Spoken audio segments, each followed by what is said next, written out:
अस्सलाम वालेकुम जी भैनों ते भराओ, की हाल चाल है? ठीक ठाक हो? रोज़ तुसी सुनते हो शेर आया शेर आया शेर आया, शेर कोई नहीं जे आ रहा।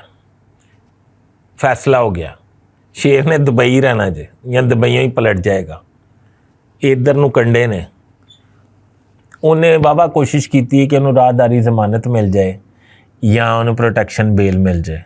उन हो गया जवाब, जेल हो जाना नहीं चाहता।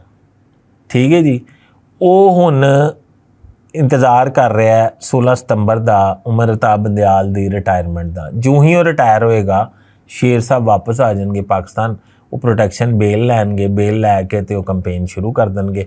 तो फिलहाल पूरा प्लैन चौपट, कोई नहीं जे आ रहा शेर।